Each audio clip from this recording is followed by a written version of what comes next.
It's true then, what they're saying on the train. Harry Potter has come to Hogwarts. Harry Potter is such a phenomenon all over the world. So how does it feel to be part of it? Because the movies ended some years ago, but like the franchise is huge. So how does it feel to be part of this universe? Wow, it's a big question. It's constantly overwhelming, really. It's amazing to see how much it's been passed on from generation to generation. When the books first came out, it was the first time I ever saw a 70-year-old and his grandchild reading the same book on the tube.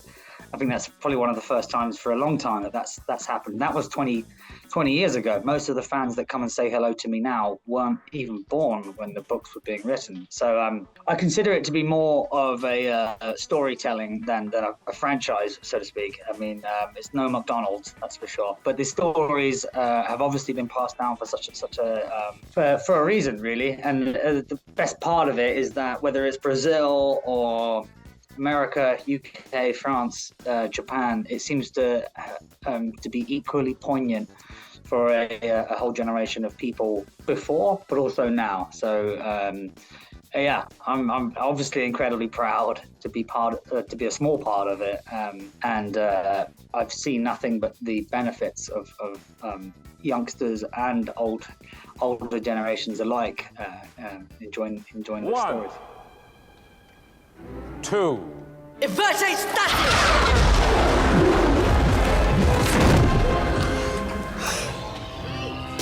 What inspired you to write this memoir? Well, really, it's a collection of sort of the last decade or so of me writing my stories anyway. I don't really have a diary, so to speak. I don't do like a daily entry.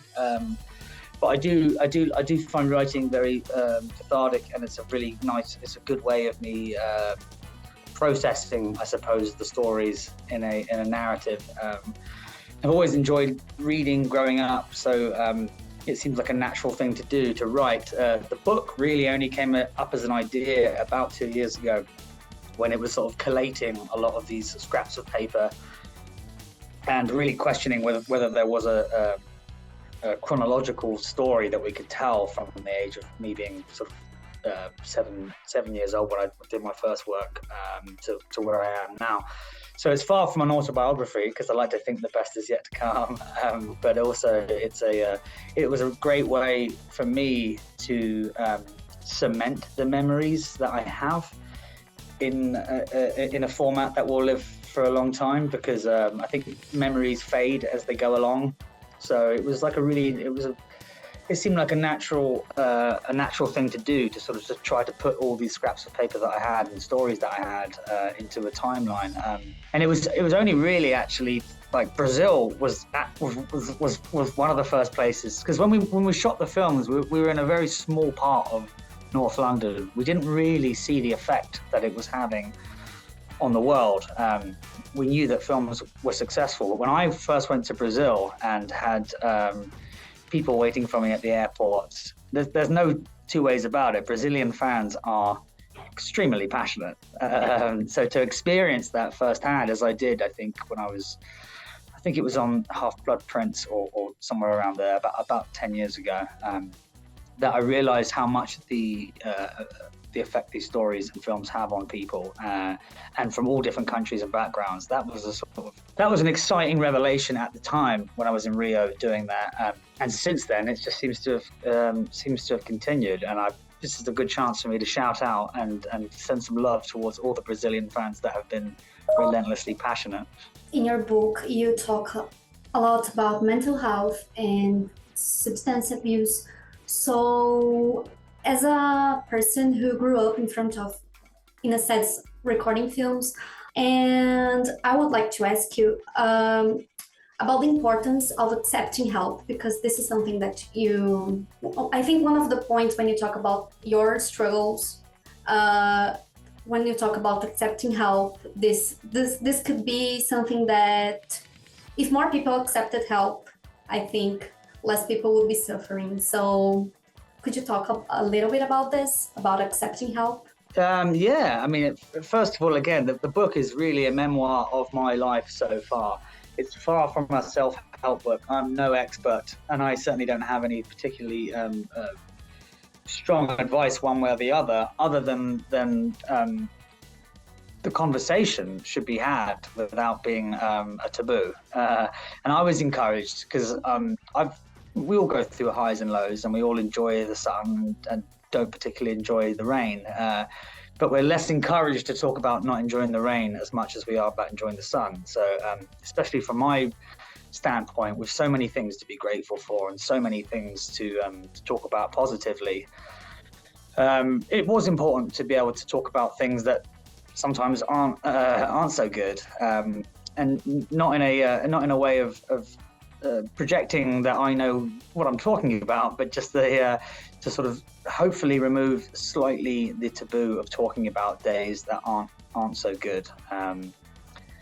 So I don't offer any solution, but I'm hoping that I was encouraged a lot by friends and family to share the details of some of the rainier days, and I'm quite happy to talk about it openly. But I can only hope that by reading that or experiencing or hearing it from my point of view, that it will allow other people to be slightly bolder when they're going through difficult times, to be able to reach out to people around them. Yes, this is really important and inspiring. It was never my intention, but it's a great. It's lovely to hear. It's nice to hear that even halfway around the world as you are, that it's having that effect.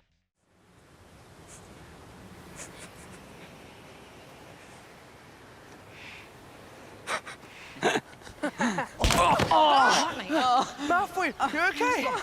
Let's go. Come, quick. Let's go. Run. Not a word to anyone, understood? That felt good. Not good. Brilliant. Do you still are in touch with people with Harry Potter's cast? Oh, we hate each other. Oh, imagine. Glad you laughed. I'm joking, of course. Yeah, we are sadly we're very much a family for obvious reasons. We all went through it together, but we're also really good friends. Even the Gryffindors, I'm friends with them too. I golf a lot with the Phelps twins who played the Weasleys. I see Emma quite a lot. She was kind enough to write the foreword for this. I saw Daniel a couple of weeks ago. I saw Rupert golfing. We all see each other in different times. But yes, not only are we a family forever, whether we like it or not, we're actually we all get on very well with each other, and we're usually in 4 different corners of the world at one time, but we all sort of unite when we do. So yes, I'm actually very good friends with all the Gryffindors. You did your debut on West End with a play, and yes. What's the difference between, like, you spent many years working with the same people for Harry Potter movies, and now, like, each of you followed your own ways, because, like, that's how life happens. But did any of your cast friends watch it, the play? Yes, they did. I mean, first of all, I was mostly inspired and encouraged. I've always been a theatre lover because of my mum exposing that to me when I was a youngster. My eldest brother, Jonathan, he did a lot of amateur dramatics. So yeah, I was exposed to it at quite a young age. It was Dan, actually, Radcliffe, that I first followed post-Potter into theatre, watching, supporting all of his various shows, from Equus to the musicals that he did in New York, and he's still continuing to do. And it was very inspiring to sort of see someone that had been so dedicated to one role for his entire life suddenly launch into all these different ways. So yeah, that was really encouraging. I've always dreamed of being on the West End or being in theatre. I've always dreamed of inviting my mum to come and watch me. And needless to say, she came at least 7 times. And needless to say, I offered her a free ticket every time, but she insisted on paying to make sure that it was legit. It was a very proud moment for me and her, I think. But ultimately, the major difference is that for something like Potter, you rehearse a single scene for weeks before, and then when you do get to set, you get maybe a few hours or maybe a day to shoot that scene. You do 5 or 6 takes, and then you never say those words ever again. And then years later, people are shouting Potter at you or whatever it may be. All of these iconic lines of "my father will hear about this" that are seemingly really important to the community weren't given that much time on the day because we didn't really expect that to happen. Wait till my father hears about this. Wait until my father hears that Dumbledore's got this oaf teaching classes.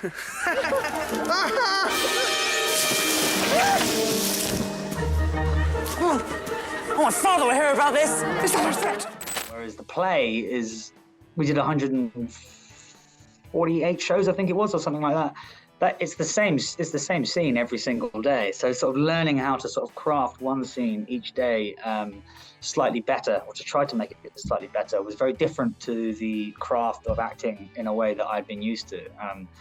So I think for me, it was more a case of not only enjoying it and inviting my mum, but also proving to myself that I could do this.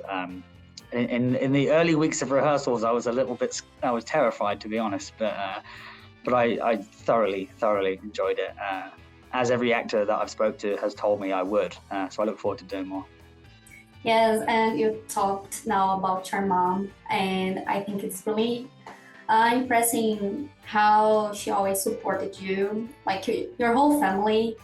You all, the way you describe, it seems like ups and downs, but like a family, people that love each other so much. And then when you talked about your mom now, so excited to see you on stage. Like I remembered your first tests and rehearsals. That's really nice.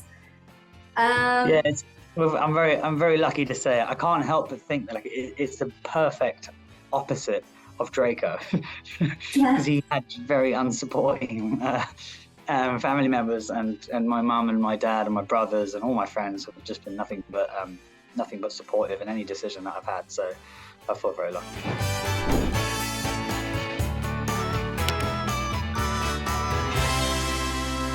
Like your family and friends, they were really important to you when you needed them, and like they did this intervention when you needed it. But besides this support system you had around you, what do you like to do to relax? Quiet the mind? Yes, to quiet the mind, yes. Yes, quiet the mind. Well, I'm very lucky that I have a rambunctious 4-year-old Labrador called Willow, who she wakes me up every day with the same enthusiasm that she always has done. So that's a great reminder of how to be present.